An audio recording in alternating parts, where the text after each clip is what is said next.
Sick, Obama was just caught committing treason overseas thinking no one would find out. Obama met with South Korean leader President Moon Jae-in on Monday for 40 minutes. This happened just days after President Trump met with the leader of South Korea. It appears that Obama's shadow government is still in full swing. The Korea Herald reported that the South Korean president spoke about his meeting with President Trump, asking Obama for advice on how to improve relations between the two countries.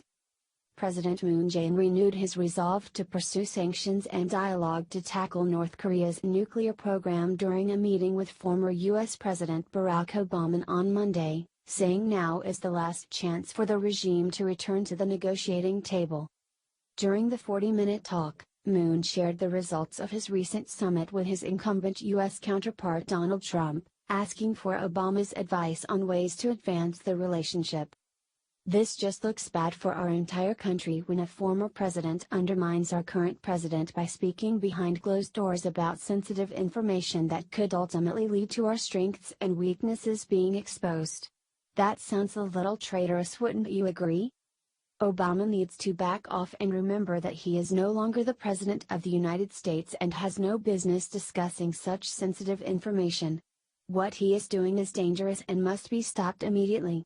There is no third term for you, Obama, the American people spoke, and you are old news.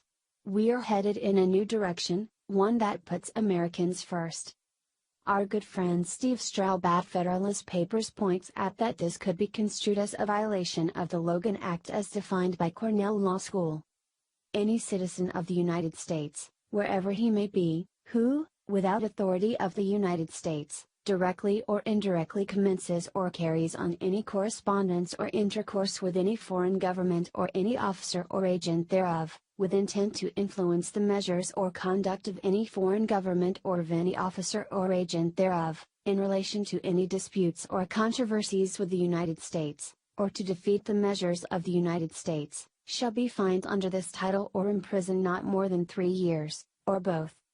The meeting between the two came just after Obama spoke at the Asian Leadership Conference and the 4th Congress of Indonesian Diaspora in Jakarta. As usual, he used his time bad-mouthing the current president and his policies. He bashed Trump for backing out of the Paris Climate Accord and putting America first ahead of the rest of the world. Obama stated in Indonesia.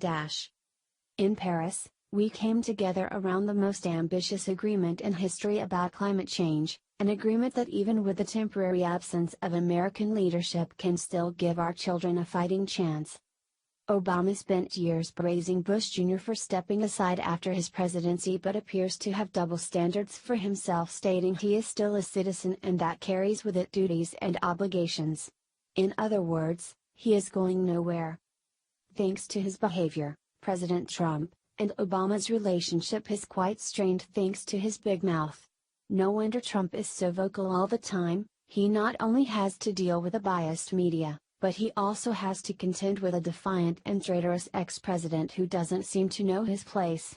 Trump has already accused Obama of both obstructing of justice and of spying on him. There is already plenty of proof to back up his claims as well. What do you think?